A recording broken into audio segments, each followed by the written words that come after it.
Hello and welcome back to another episode of Critical Reactions with your host Bryan. We're going to wrap up today with a special selection, which is where one of you tell me exactly what it is I need to check out. Today's special selection comes at us from Pear. This is an extraordinary epic built around a solo piano improvisation by her being Joni Mitchell, as you probably know from the title of the video. Anyways, guitar is her main instrument. Joni created a web of emotional, lyrical narratives, melodies, arrangements, atmospheres, instrumental timbres, and styles folk, classical, jazz fusion. I'm really looking forward to your analysis. So, let's dive into this. We're going to be looking at the song Paprika Plains. Let's dive in, see what Joni Mitchell is bringing to the table today.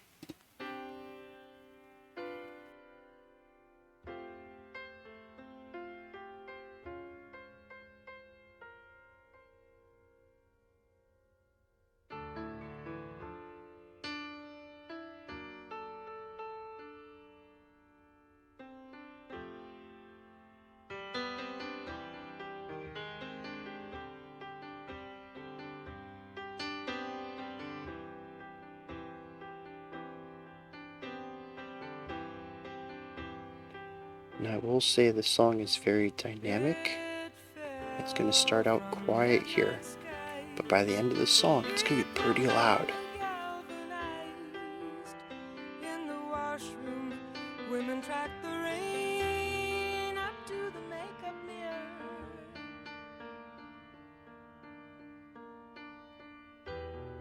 Liquid soap and grass and jungle gardenia crash on pine sol and beer.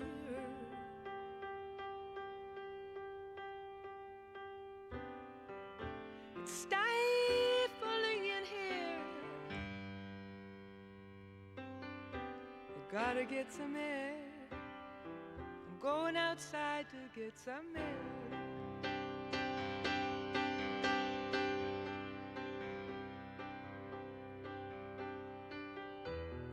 Back in my hometown, they would have cleared the floor just to watch the rain come down. A solid note right there to stay on.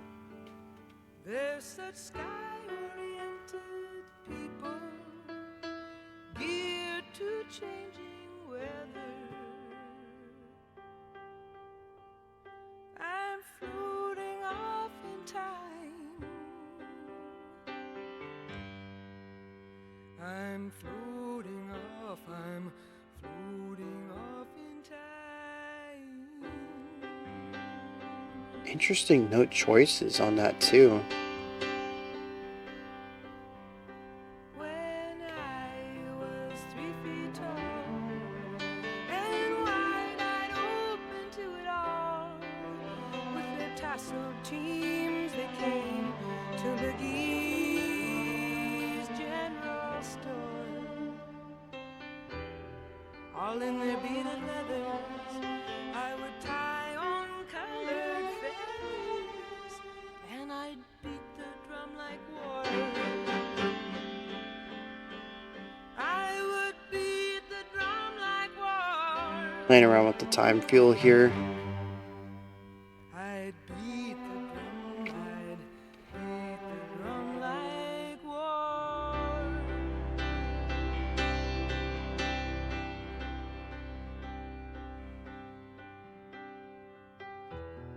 But when the church got through, they traded their beads for bottles smashed on Railway Avenue. And they cut off their braids and lost some link with nature. I'm floating into dreams. Love the expert use of time. They're bringing the tempo down, creating a retardando, and just kind of feeling out when to start the next phrase.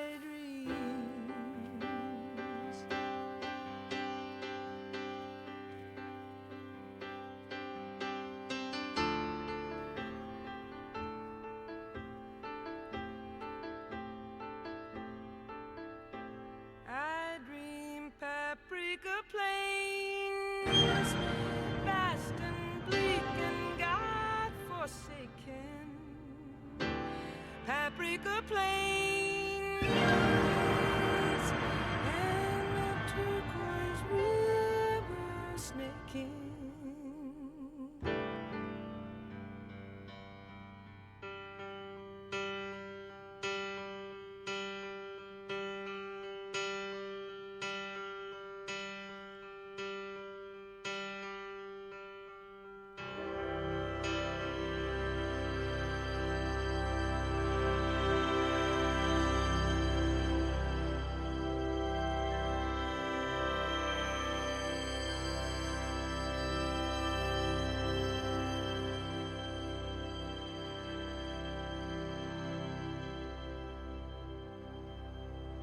Very warm, resonant resolution there where tension would eke out, kind of fade in, remove that finality from it. It's interesting. Oh, and tension here.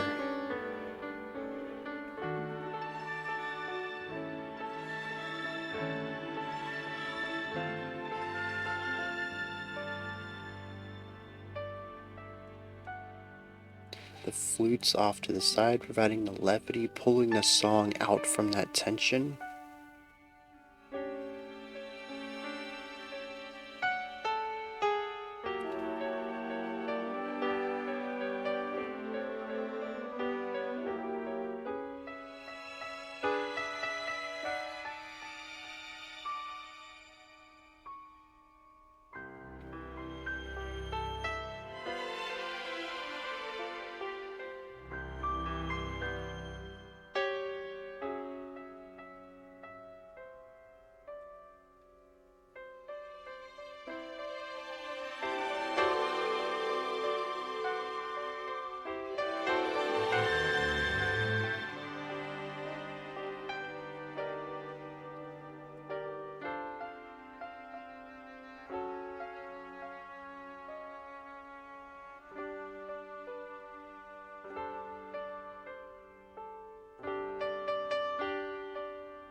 Oh.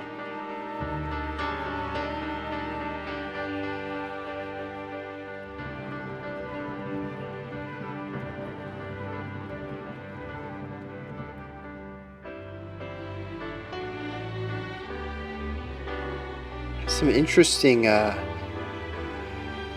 romantic era vibes. Very expressive. It's definitely undertaking a sort of a whimsical feeling, but the piano is creating this underlying tension to what um, the orchestra is doing.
So this is, I have some ideas about where the improvisational aspect comes into this. And if I'm right, I gotta start doing this more often because I think it's a pretty cool technique. We'll talk about that in the analysis segment.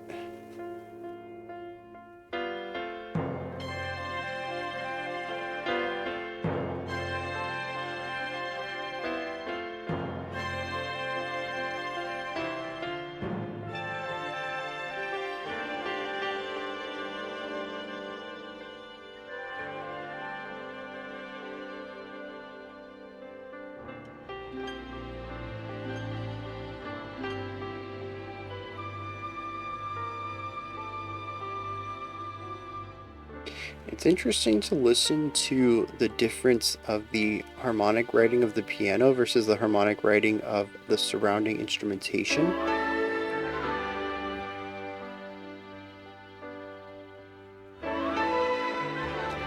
I love those flute, what would you call them? Just the really quick run ups. That kind of came out of, oh, it didn't go anywhere either.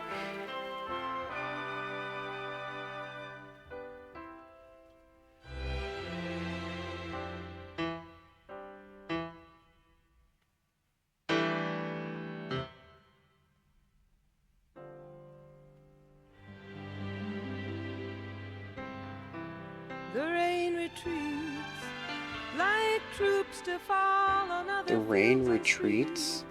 Meanwhile, Was all of that supposed to be like a storm? Name calling and brawling on the fringes of the floor.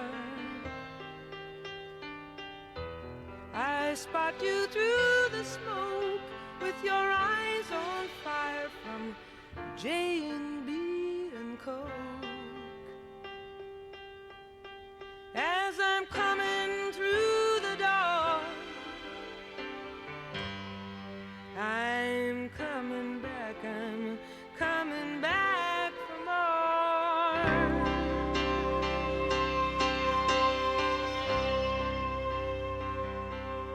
Will reduce the volume on that second set of chordal hits?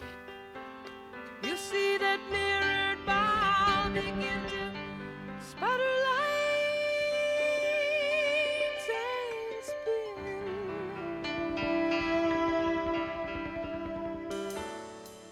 Dizzy on the dancer. Drums coming in with 3 minutes to go.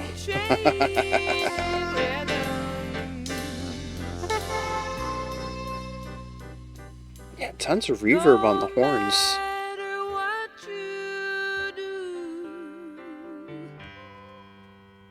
I'm floating back to you.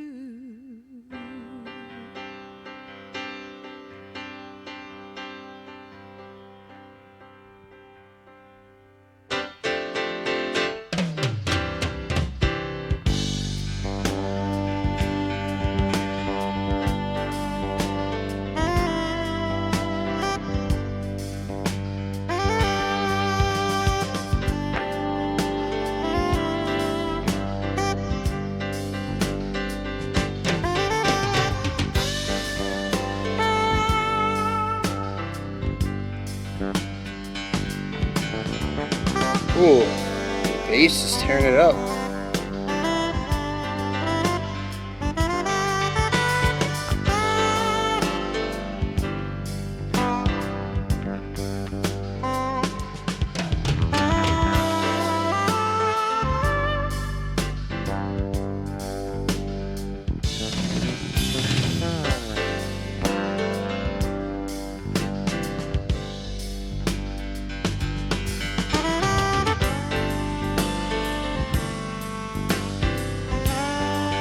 Kind of curious about the piano here at the ends.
What a wild decision.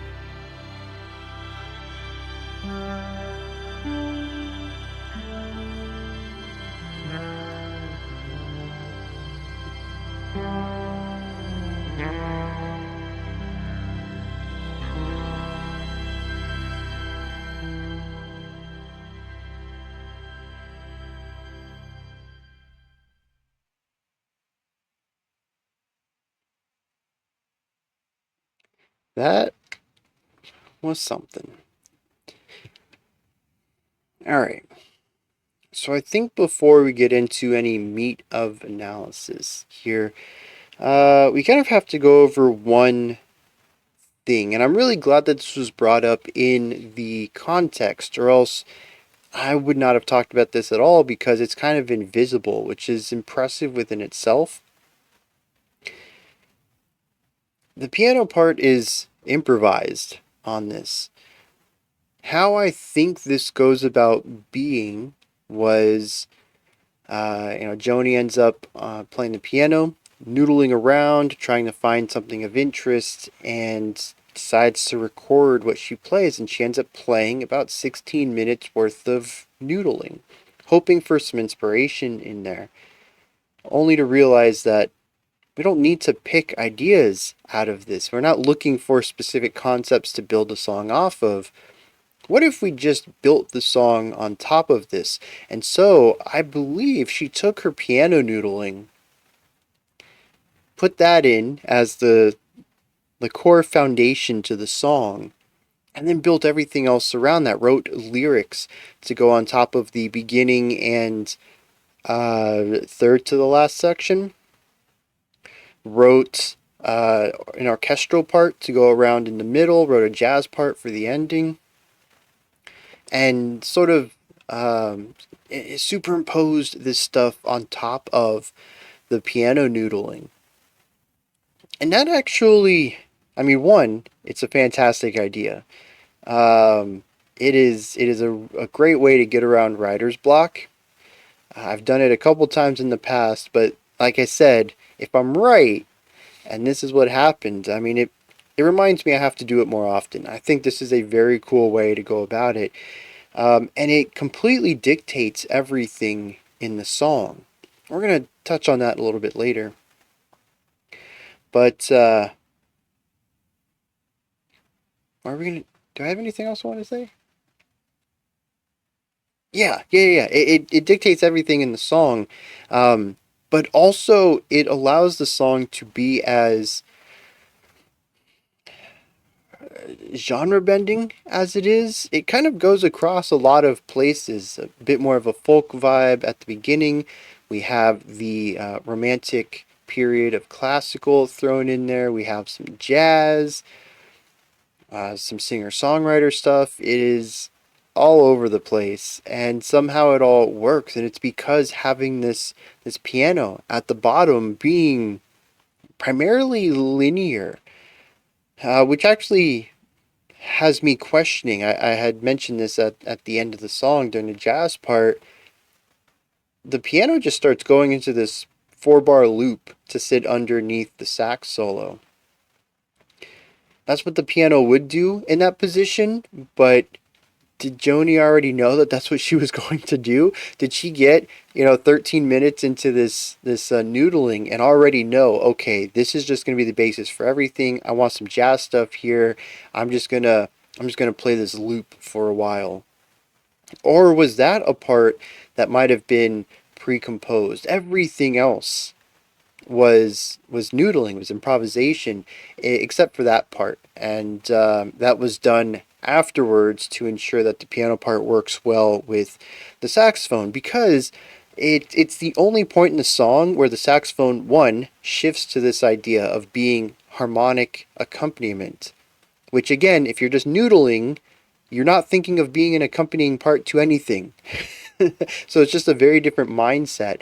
But also within that framework, it's a secondary part. Every section of this song, I can hear how the piano would be the core, the main part of it during the noodling section, and there might have been some main melodies that were put on top of the piano part later, but at the time, the piano is the only thing that matters. We're just improvising right here.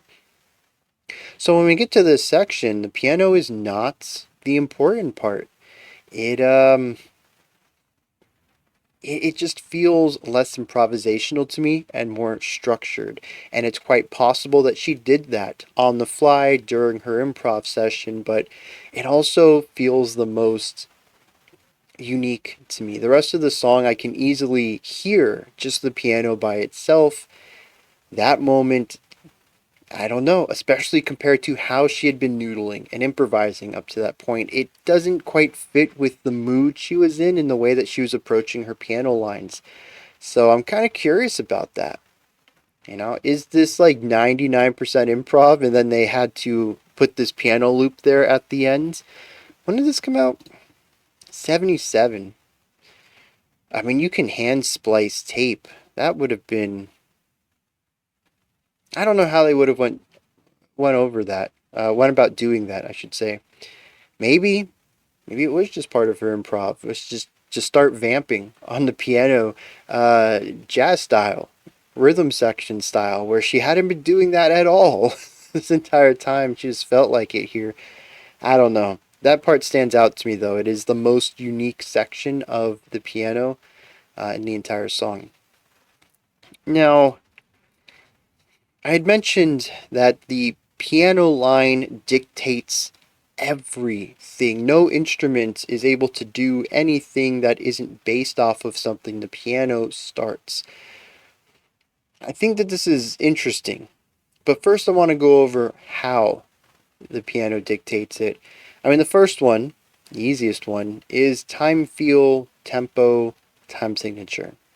These all kind of work within the same realm of how the song feels temporally, but the original improvisation is very free time. It is difficult to count along with it when at any point in time it can slow down and speed up as Joni might be exploring different ideas, might be just sitting on a chord waiting to see where her fingers take her next. There's like I said, it's free time. It's not pre-composed, there's no defined tempo, it's just however she wants to play. And sometimes that leads us to wild temporal transitions that feel like a mix of retardandos and tempo shifts back to back with accelerandos in there as well. But even when we look at specific ideas that don't have transitions, like this is a whole concept right here, the tempo fluctuates within that. This actually creates a really big issue. And I think it's wild that the orchestral performance, particularly, worked so well alongside the piano, given just how wild the tempo is, how inconsistent the tempo is in the piano. This is actually something that happened on the most recent Cats adaptation, 2018, 2000. I don't know when it came out. Anyways, when they took the musical and made a movie about it, and they used CGI for everything. Anyways, there is a concept in musical theater of expanding time, where you might hang on to a note or a syllable a hair bit longer, or maybe jump to it a hair bit quicker in order to create this feeling of fluctuating time, of allowing time to sort of stretch out before snapping back. But the thing is, it always has to snap back, because whether you're playing with a backing track or you have a live orchestra, they are playing in tempo. But with the Cats film, they just allowed the singers to do whatever they wanted as far as stretching time, and then later on the orchestra had to build the song around how they manipulated the time flow. It If it sounds tough, it is tough. It's been documented that it was not not an easy thing to do. And to me personally, I think it's one of the things that ruins it. I mean, beyond the fact that the story is just told in a weird way and the character, anyways, it's not a great adaptation. But this is one of the sticking points for me, um, is that all of the music had to be adapted to the whims of the vocalists and how they wanted to hold out specific syllables but not others, and how the music got, in my opinion, butchered from the original versions. And that's exactly what I was thinking of with this. I'm like, you have this you have this piano line. It's not bound by time, and then you have to go back and write a full orchestral idea that works with that. It's kind of wild because now you're writing for a full orchestra with no tempo. And they made it work. I don't know if it's just Joni who wrote the orchestral stuff, or maybe she has, not necessarily a writing team, but like a co-writer, someone that she likes to make music with. I don't know. But I mean, I just think of it, and I would not want to be tasked with that. I really want it. Um, it is not easy in the slightest, and for this song to make it sound so effortless to the point that if I wasn't told that the piano part was improvised originally, I would have just accepted this as all pre-composed with very intense, complex time manipulation. I mean, I would probably make a point that I would hate to transpose it, but I would never make any decision about the composition element because it would have just been a part of the song. But knowing the process of that, it completely shifts where I think the difficulty is in making this track. And and that's only one way that the piano dictates everything else, and that's tempo. But another way is harmony. And I actually think this is interesting. I had pointed this out at one time, that if you listen to the piano, they're in a different harmonic area than, I think it was the orchestra at the time. The piano was kind of somber, kind of tense, whereas the orchestra was bright and whimsical, very positive. It wasn't creating tension. And a lot of this, I think, has to do with what notes are being played. There are certainly ways that you can color outside of the lines of a key and not make it sound bad or tense. It sounds spicy. It's an interesting color you're adding to it rather than something that feels out of place. And I think that's what's happening here, is that enough of the notes of the two keys that we're in line up. And maybe it's just one or two notes that differ between them. That's what gives it that moodier coloring versus the brighter coloring. And as long as you make sure that those notes aren't played at the same time to clash, such as if one has an E and the other has an E flat, you definitely don't want those notes played simultaneously. That is going to sound terrible. And by terrible, that's subjective. It's going to sound very tense and dissonant. That's the technical word for it. And as long as you make sure that that doesn't happen, it can end up sounding rather harmonious despite being in two keys here. And I think that's interesting because most of the song, I would say, the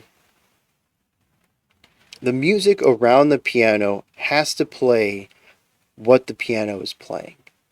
And that's actually true. That's true across the board. They have to play something at least close to the piano. And again, the piano is dictating what they can play. But I like how there's a little bit of freedom here. We don't see that freedom with the time. When Joni's piano work slows down, the orchestra slows down. When Joni speeds up, the orchestra speeds up. You got to keep in time with that. There's no flexibility there. But here, we see a little bit of harmonic flexibility. And I think it's interesting how we can take something that feels a bit moody and down tempo, especially those moments when she just decides to hit one note over and over and over. And they build this beautiful, whimsical, flourishy thing on top of it with the orchestra. It has a great idea of creating this this duality of opposing ideas to really highlight the contrast between them. I didn't quite know what any of that meant, and I still don't think I know what it means, but she did mention a storm as soon as we came out of that romantic classical stuff. And I'm curious if maybe that was supposed to be maybe a metaphorical storm, but maybe a real storm as well. The beauty and majesty of weather, of Earth doing what it needs to do, but also the destructive power and maybe even the isolation of being home during a storm or not knowing, not being able to go out or leave or something like that. Um, we'll touch on lyrics later, and we'll see if I can't maybe piece something a little larger together about that. But I do love that duality there of recognizing that unlike time, we don't have to be as locked in here, and we can explore something a little different. Um,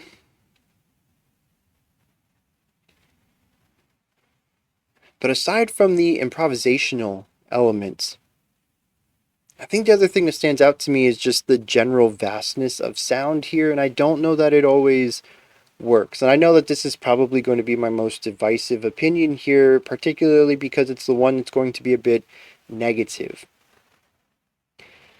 I didn't necessarily dislike the addition of the orchestra after we had the vocals and piano. It felt a little jarring, especially since the orchestra brought in this classical vibe that we didn't really have harmonically from the piano. The piano had more of a modern pop folk kind of thing going on with its harmony and note choice. So it was an interesting sound to be paired with it, but it ended up working rather well, and I loved the duality of these two instruments and what they were doing. When I say instrument, the orchestra and the piano. The orchestra is a lot of instruments. When everything winds back down, we return back to that poppier folk sound, and then we bring in the jazz. And this one was a bit more jarring. I don't think that this transition worked as well, but I enjoyed the sax solo. I liked the syncopation of it. I liked the way it took its time. I liked the story it told. I was here for that. And then we bring in the orchestral classical stuff pretty much back to back with the jazz, and that was a little awkward too.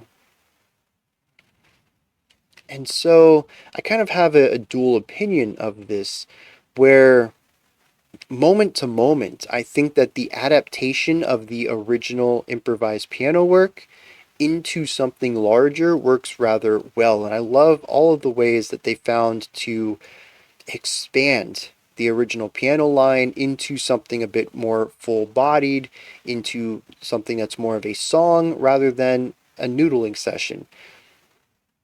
But I don't think that the song necessarily works for me as a whole when we bring everything together, and it's because the disparate parts never really get justified. Part of that, I think, is that we never get to hear them simultaneously.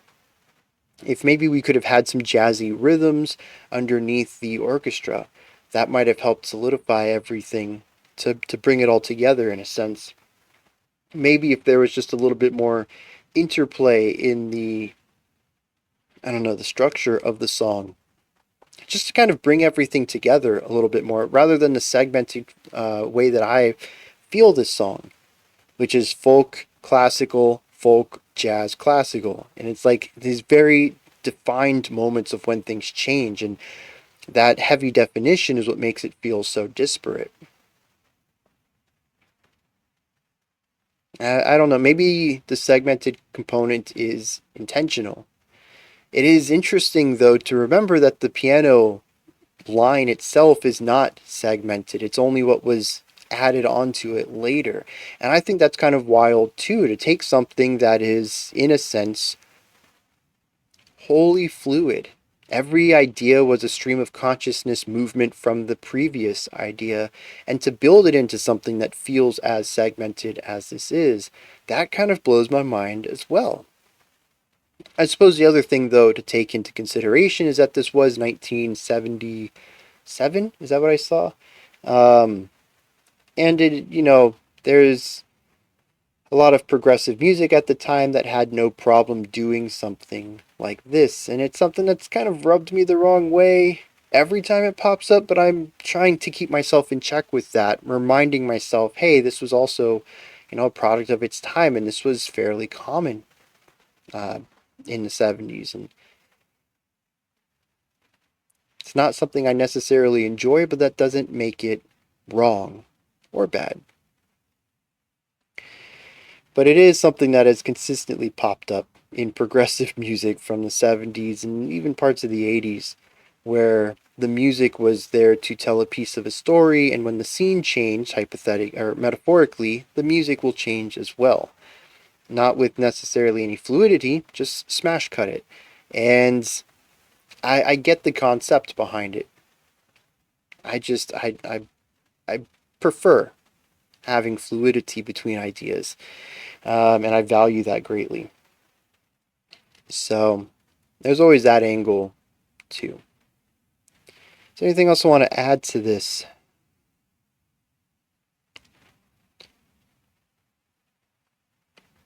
I mean, just generally speaking, the piano part aside, I love what goes on in here. The harmonic movement is beautiful. The melodies are gorgeous, whether that's an instrument from the orchestra or Joni providing vocals on top of the piano or the sax solo at the end. I loved all of that. The song is also highly dynamic, and I'm a huge fan of that. The ending is by far the loudest part of the song. I mean, y'all saw it over there. The beginning of the song was like in the bottom 25% of the volume bar, and by the end, is the full 100%. There is a ton of dynamic range on this track, from volume to inflection to style. It's sort of all over the place. Even mood and emotion, you can find a lot of contrast in this track. And I'm a huge fan of that. I think that being expressive in those ways and using dynamic qualities in your music is definitely the way to go. And it was definitely a joy to listen to this and feel it rise over time. It was a very slow, patient increase in volume, and I can always get behind that.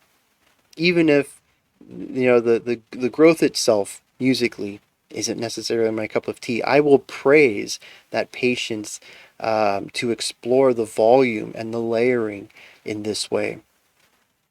So, yeah, just exceptionally well composed. Like I said, the disjointedness, not really for me, but moment to moment, I can absolutely see the brilliance in this, and I think it's wonderful. I don't think there was any moment other than those transitions when I felt let down at all. There was always something cool to listen to. Um, and also just the variety of sounds in the orchestral part. Not every person who makes music ends up using an orchestra really well, but whoever wrote this, again, it might be Joni, but I don't know, so I'm just going to say whoever wrote it, whoever deserves the credit here, they definitely deserve a pat on the back because they absolutely know how to write a whimsical romantic classical track. And this was a bit by the numbers, a bit classical by numbers, but just like I said with Casey Crescenzo, what is his name? The singer for the Deer Hunter, Casey Crescenzo. I think that's what it is. When we checked out his classical orchestral solo project, I said the same thing. This is kind of romantic music by numbers, by the book, I suppose. Stereotypical sound, but it's iterative in a way that works really well. They're working with ideas that have stood the test of time, and they're great ideas, which is why they've become tropes. And that's what I hear in this one too. It's just it's wonderful to listen to. Beautiful music. Does it do what I expect it to do? 100%. That doesn't diminish what it's doing at all, though. I really enjoyed that, and I was a bit surprised by it too. Especially since we had all that folk stuff prior to it, the piano work. So very surprised to hear classical music coming in on this. All right, I'm going to jump into some lyrics and then we're going to wrap this one up. I'm not entirely sure what this song is about. The Genius annotation mentions one thing. I don't really see too much of that in the song, but there is a non-verse that I'm kind of questioning. There's four verses, then a chorus, and then this lengthy rant that I don't remember hearing in the song. I presume this was during the classical section, because after it comes verse 5 and she says the rain retreats. I remember hearing that. And then verse 6. If we ignore that non-verse, that part I don't remember hearing in the song at all, it just seems to be about somebody who is a bit more of a country person who is in a big city now and is kind of remembering the simpler life of being in the country and kind of missing that, being a little homesick for that, but then also, in a sense, remembering or coming back to remembering why they moved to the city and how it's not as bad as it feels when they're feeling homesick. And we see some of this, like verse 1 says, it fell from midnight skies, it drummed on the galvanized. In the washroom, women tracked the rain up to the makeup mirror. Liquid soap and grass and jungle gardenia crash on pine sol and beer. It's stifling in here. I've got to get some air. Verse 2 says, back in my hometown, they would have cleared the floor just to watch the rain come down. They're such sky-oriented people, geared to changing weather. I'm floating off in time. Verse 3 is a remembering of how things used to be, where verse 4 is then a reflection of how things are now. Verse 3 says, when I was 3 feet tall and wide-eyed open to it all with their tasseled teams, they came to McGee's general store, all in their beaded leathers. I would tie on colored feathers and I would beat the drum like war. I think she's specifically talking about indigenous people here.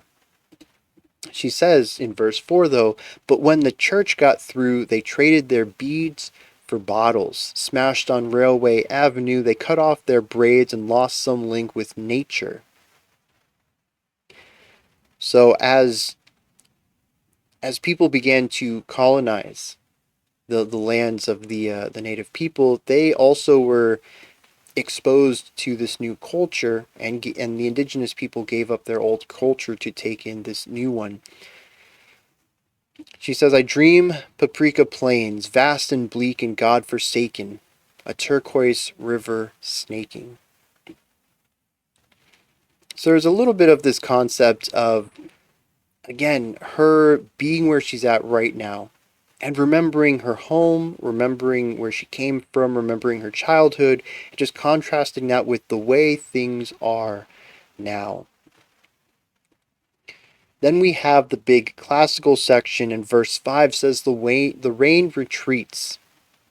There's brawling on the fringes of the floor, and I spot you through the smoke as I'm coming through the door. The band plugs in again. You see that mirrored ball begin to sputter lights and spin, dizzy on the dancers, geared to changing rhythms. No matter what I do, I'm floating back to you. And there's this sort of finding home, finding that anchor here. Where I'm at isn't necessarily where I came from. Things have changed over the years, and while I still miss the way things were, the way that things are right now aren't so bad.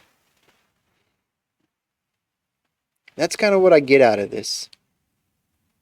However, there is this massive section that I don't remember hearing that apparently was during the classical section. I'm curious if this wasn't some poem that was inserted into the liner notes or, the jewel case pamphlet. And this is something that maybe she wanted to add to the song but never got around to recording. Maybe it's just on a different version of the song. I have no idea. But it says, I'm not going to cover all of it, but I'm going to cover some of the main points. It says, where crows gaze vigilant on wires, where cattle graze the grasses, far from the digits of business hours, the moon clock wanes and waxes. Talking about where nature is more prevalent than man, than business and ties and buildings, time. Everybody in a rush all the time.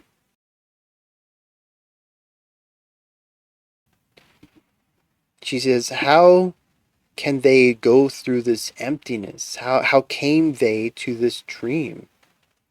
Says, I came to this view from a flying machine, earlier talking about coming to this place in a helicopter. But she says some people were just born here. It's a natural thing for them to be. Later on, though, talks about like a phoenix up from the ashes. There's a blanket figure springs with a fist raised up to the turquoise sky like liberty, and at the point of vanishing where the sky and the earth meet, a balm blooms. Deadly mushroom, white, gold, heat. These violent mysteries growing till the giant blast. And there's this whole thing here about how we have lost our connection to nature through all of this. And she says that she wishes that she could just slash the globe to see what exists below it. All we ever have is this surface understanding. She wants to actually see what makes up the earth. What's natural? What is nature beyond just the surface? And, this is just like this massive thing of feeling so disconnected from nature and wanting to have more of a relationship with that. And then she snaps out of it. The rain retreats. She sees this guy at the other side of the bar. The band starts to play. And she keeps floating back to him. It's an interesting song. It paints a lot of really cool pictures. I kind of like this idea of contrasting then and now, but I don't think I get all of it. It's very interesting. Also, I'm trying to figure out how all of this negativity of being detached from nature, from earth, pair with again, the piano is a bit somber, so maybe that's missing the connection, while the orchestra is beautiful, very whimsical, which is supposed to be a sonic representation of natural beauty. Maybe that's the purpose there, is to create this disconnect between her and what she feels should be important in her life, but isn't, not as important as she would want it to be. And so, verse 6, the band plugs in, you see that mirrored ball began to sputter, lights and spin. Maybe this is where the jazz band comes in. It is a very unique section to the song. It doesn't really fit musically with anything else, but narratively, she talks about a band starting to play. So a band starts to play in the music. It's a neat little idea of sort of diegetic storytelling. When the vocalist says a band begins to play, a new song literally starts in the music. I'm not always a really big fan of that type of juxtaposition, but I do like the concept of diegetic music. I don't think I've ever heard much like that. Usually the music will shift to fit the theme of a new set of lyrics, but I don't think I've ever heard something like this before, and that's kind of neat in and of itself. Even if I thought the execution was a bit mishandled, it still works. I still like the idea on paper, on concept. I think that's going to be it for me. Those are my thoughts. Joni Mitchell's Paprika Plains. Let me know what you thought of this track. If there's anything that stood out to you, anything that you would like to add to what I said or correct me on, maybe you have your own thoughts, opinions, and perspectives on the song, please put all that stuff in the comments section. Above that, in the description box, you'll find a link to Linktree. Takes you here. You can find links to my music, ways to support the channel, a link to the Discord server, and so much more. Above that, if you could, like, subscribe, and ring the bell. I greatly appreciate all three of those. That wraps it up for today, but I'll be back tomorrow, 5 p.m. Eastern Standard Time, 9 p.m. UTC as always. Until next time, remember to be critical, not cynical, of the music you listen to, and have a fantastic morning, afternoon, or evening whenever you choose to watch my videos.